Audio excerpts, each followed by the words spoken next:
This is today's Bible reading.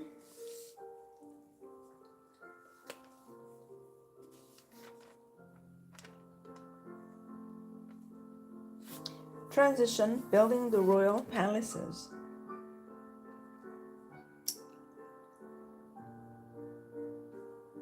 The period of 20 years from 966 to 946 BC included 7 years of temple construction and an additional 13 years for the king's palace.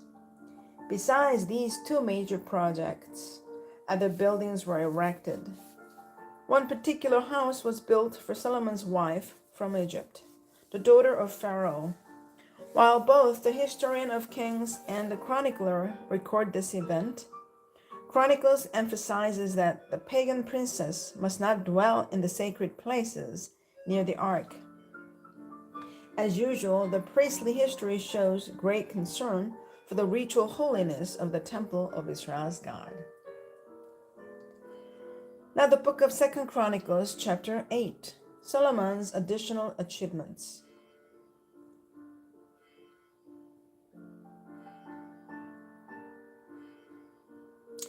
It came to pass at the end of 20 years, when Solomon had built the house of the Lord and his own house, that the cities which Hiram had given to Solomon built them, and he settled the children of Israel there. And Solomon went to Hamath Zobah and seized it. He also built Tadmor in the wilderness, and all the storage cities which he built in Hamath. He built Upper Beth Horon and Lower Beth Horon, fortified cities with walls, gates, and bars. Also Baalat and all the storage cities that Solomon had, and all the chariot cities and the cities of the cavalry, and all that Solomon desired to build in Jerusalem, in Lebanon, and in all the land of his dominion. All the people who were left of that, the Hittites, Amorites, Perizzites, Hivites, and Jebusites, who were not of Israel, that is, their descendants who were left in the land after them, whom the children of Israel did not destroy. From these Solomon raised the forced labor, as it is to this day. But Solomon did not make the children of Israel servants for his work. Some were men of war, captains of his officers, captains of his chariots and his cavalry, and others were chiefs of the officials of King Solomon, 250 who ruled over the people.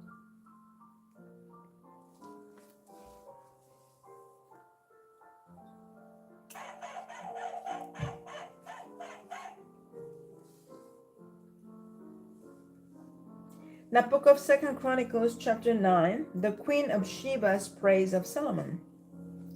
Now, when the queen of Sheba heard of the fame of Solomon, she came to Jerusalem to test Solomon with hard questions. Having a very great retinue, camels that bore spices, gold in abundance, and precious stones. And when she came to Solomon, she spoke with him about all that was in her heart. So Solomon answered all her questions. There was nothing so difficult for Solomon that he could not explain it to her. And when the queen of Sheba had seen the wisdom of Solomon, the house that he had built, the food on his table, the seating of his servants, the service of his waiters and their apparel, his cupbearers and their apparel, and his entryway, by which he went up to the house of the Lord, there was no more spirit in her. Then she said to the king, "It was a true report which I heard in my own land about your words and your wisdom. However, I did not believe their words until I came and saw with my own eyes. And indeed, the half of the greatness of your wisdom was not told me. You exceed the fame of which I heard. Happy are your men, and happy are these your servants, who stand continually before you and hear your wisdom. Blessed be the Lord your God, who delighted in you, setting you on his throne to be king for the Lord your God. Because your God has loved Israel, to establish them forever. Therefore he made you king over them, to do justice and righteousness. And she gave the king 120 talents of gold, spices in great abundance, and precious stones. There never were any spices such as those the queen of Sheba gave to King Solomon. Also the servants of Hiram and the servants of Solomon, who brought gold from Ophir, brought algum wood and precious stones. And the king made walkways of the algum wood for the house of the Lord and for the king's house, also harps and stringed instruments for singers. And there were none such as these seen before the land of Judah. Now King Solomon gave to the queen of Sheba all she desired, whatever she asked, much more than she had brought to the king. So she turned and went to her own country, she and her servants. Solomon's great wealth. The weight of gold that came to Solomon yearly was 666 talents of gold, besides what the traveling merchants and traders brought. And all the kings of Arabia and governors of the country brought gold and silver to Solomon. And King Solomon made 200 large shields of hammered gold. 600 shekels of hammered gold went into each shield. He also made the 300 shields of hammered gold. 300 shekels of gold went into each shield. The king put them in the house of the forest of Lebanon. Moreover, the king made a great throne of ivory and overlaid it with a pure gold. The throne had 6 steps, with a footstool of gold, which were fastened to the throne. There were armrests on either side of the place of the seat, and 2 lions stood besides the armrests. 12 lions stood there, one on each side of the 6 steps. Nothing like this had been made for any other kingdom. All King Solomon's drinking vessels were gold, and all the vessels of the house of the forest of Lebanon were pure gold. Not one was silver, for this was accounted as nothing in the days of Solomon.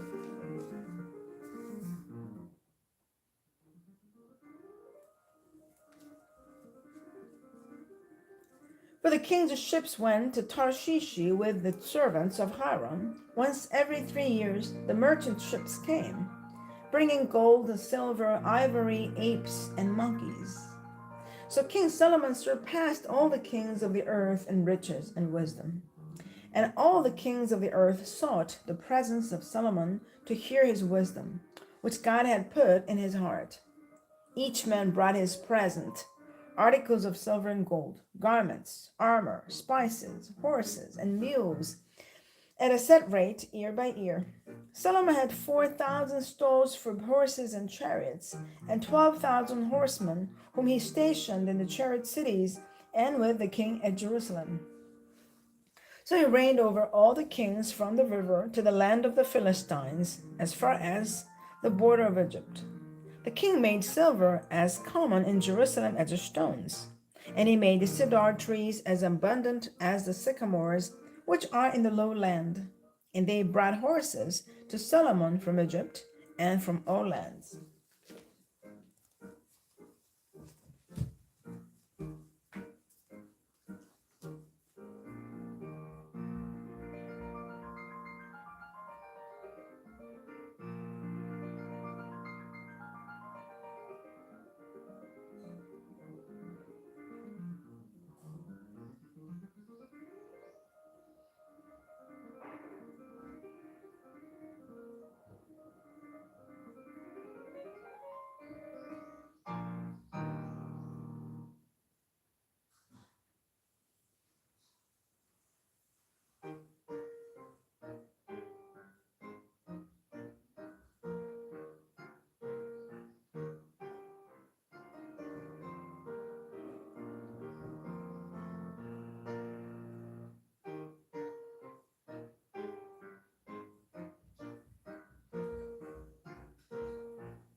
Death of Solomon.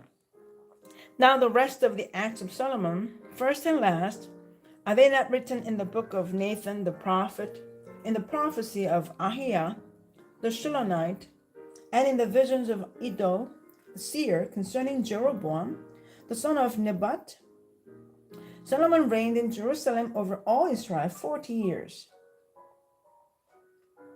Then Solomon rested with his fathers and was buried in the city of David his father, and Rehoboam his son reigned in his place.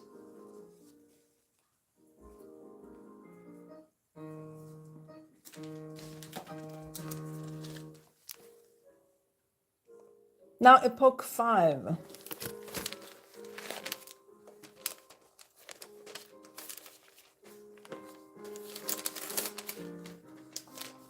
The fall of two nations.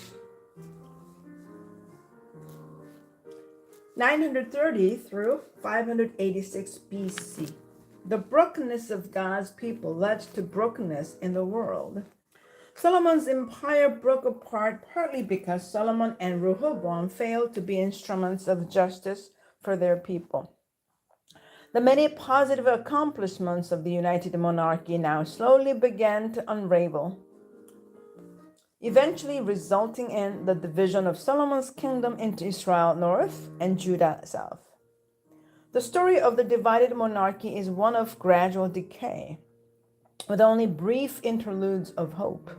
The two little nations of Israel and Judah spent most of their existence as vassal states, serving first the Neo-Assyrian Empire and then the Neo-Babylonian Empire.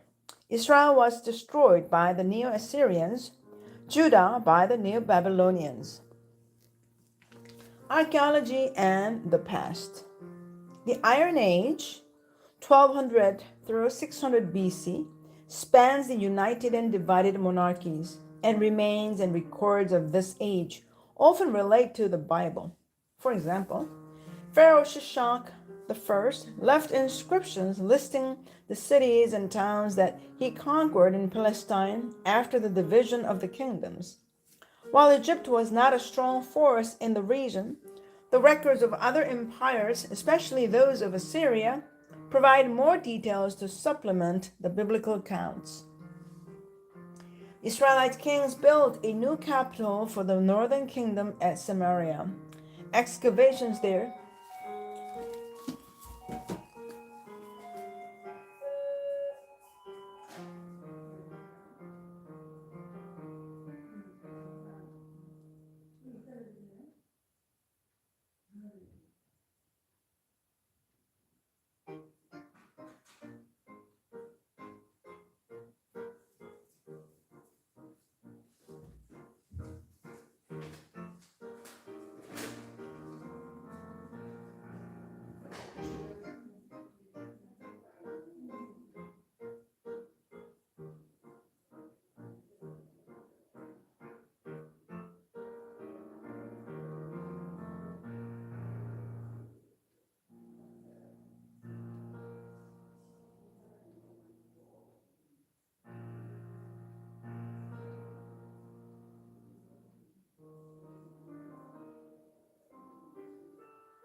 Archaeology and the past.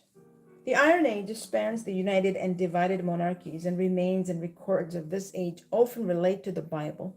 For example, Pharaoh Shishak I left inscriptions listing the cities and towns that he conquered in Palestine after the division of the kingdoms.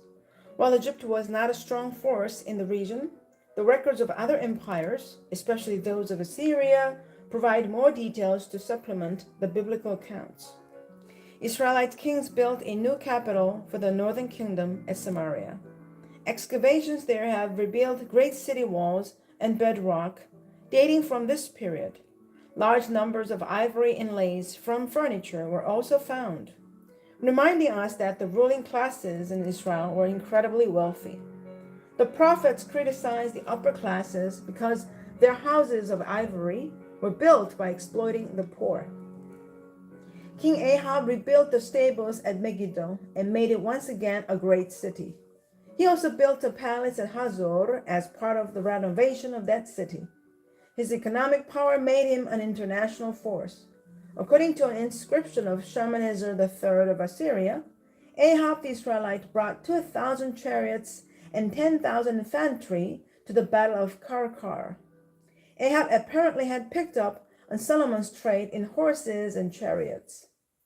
Certainly he was a force in halting Assyria's advance toward Palestine. Israel appears in other important inscriptions of the period. The famous Moabite stones tell us how King Mesha of Moab rebelled successfully against Israel in the 9th century BC. The black obelisk of Shalmaneser III shows, in a series of carvings, conquered kings paying tribute to the Neo-Assyrian emperor. In the first picture of an Israelite king, Jehu of Israel is shown kissing the feet of Shalmaneser. Records and annals of Assyrian kings reveal contact between the Neo-Assyrian Empire and the divided kingdoms of Israel and Judah. King Azariah Uzziah of Judah is listed in the records of Tiglath-Pileser III as leading a revolt against Assyria.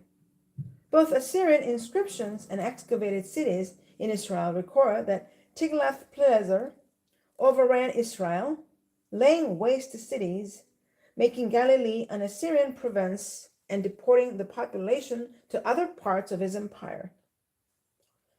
Ironically, one of the more important archaeological finds related to the fall of Israel is found to the south, in Jerusalem.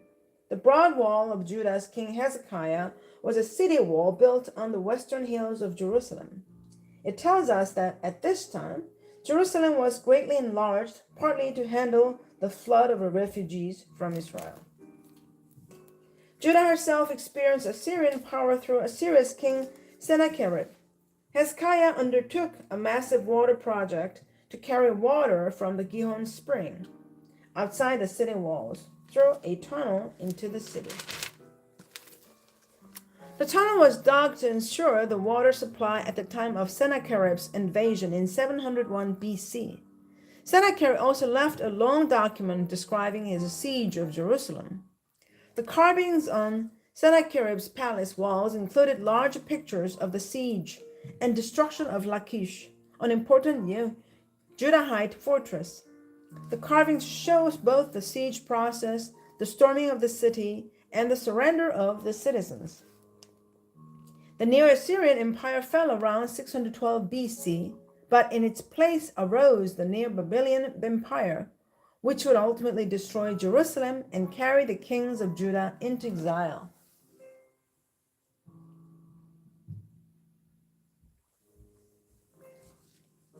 From the period of the Babylonian invasions are the Lachish letters. These messages are written on pieces of broken pottery to the military commander at Lachish, which had been rebuilt. In them, an officer describes how he can no longer see the signals from other outposts, a sign of the advance of the Babylonian army. In Jerusalem itself, recent excavations in the city of David have uncovered what is called the House of Ahiel, a 6th century house that was destroyed by the Babylonians in their attacks on the city. This house had been burned, and there were Babylonian arrowheads in the ruins. On a more peaceful note are the many seals and seal impressions from this period found in Jerusalem. One seal belongs to Gedaliah, the governor, who may have been the governor put in place by the Babylonians after they destroyed Jerusalem. Another fascinating seal impression bears the name of Baruch, son of Neriah, the name of the prophet Jeremiah's friend and scribe. The peoples and groups. The Assyrians were one of the great superpowers of the ancient world, with an empire centered on the Tigris River. One of the keys to Assyrian power was a large, permanent army with the soldiers trained in every specialty needed for war. Artists were important in Assyria, and literature and architecture flourished. The most spectacular work was stone carving, and Assyrian palaces and monuments are filled with carvings showing the nation at war, at work, and in the daily round of life. On the other side of their character, the Assyrians were unspeakably cruel and tortured prisoners as a regular practice. The Assyrian Empire was overthrown by the Medes and Babylonians in the years between 612 and 609 BC. The other superpower in the east was Babylon. One of their greatest kings was Nebuchadnezzar, whose armies destroyed Jerusalem in 586 BC. In addition to his military and political ambitions, Nebuchadnezzar rebuilt Babylon to make it one of the most beautiful cities in the world. The Ishtar Gate was a double gate faced with enameled bricks in patterns of flowers, animals, and dragons. The palace was also built of enameled bricks and contained one room decorated with the bricks of gold and blue, the hanging gardens, a set of gardens built on terraces that thrust up into the air, is one of the wonders of the ancient world. Babylon was taken by the Persians in 539 BC. The biblical literature.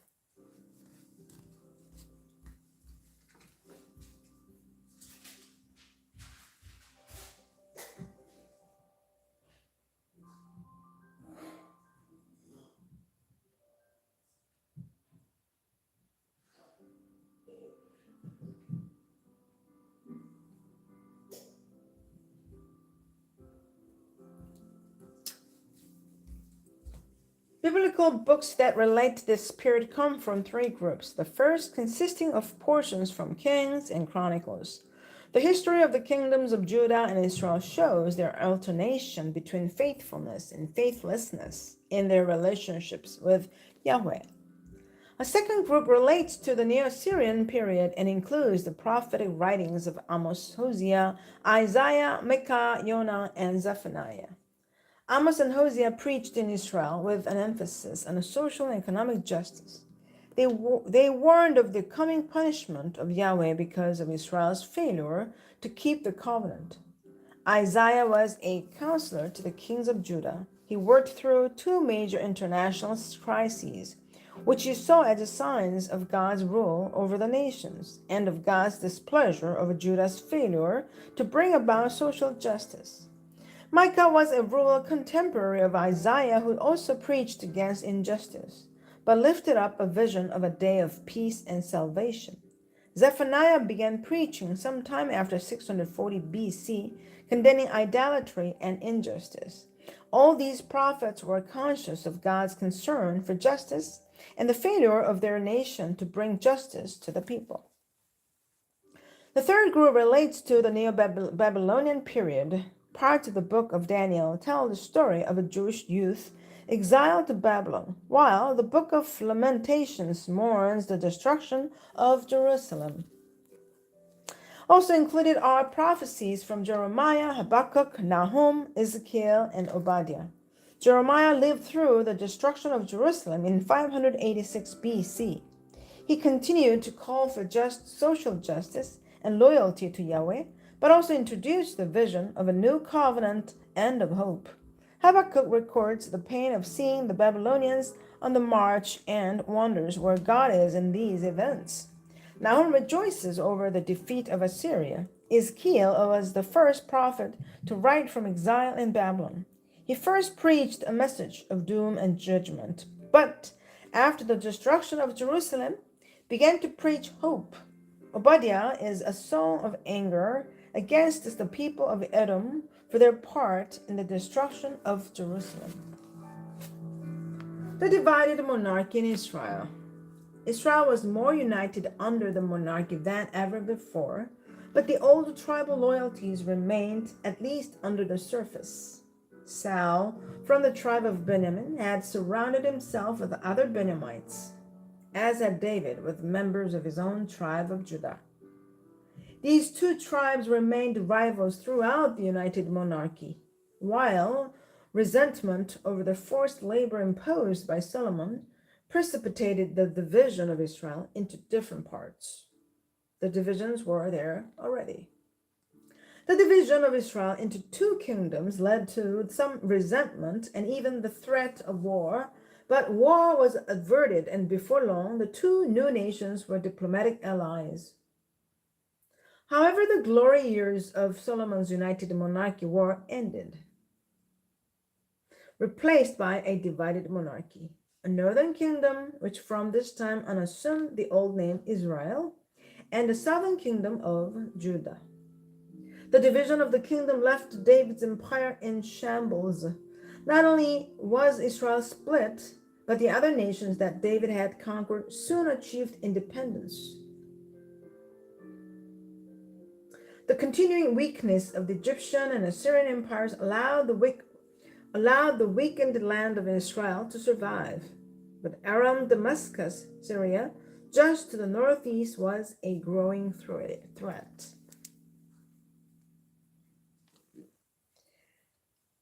This is the end of the Bible reading today. Thanks for joining me. God bless you. Have a great day, and see you tomorrow again.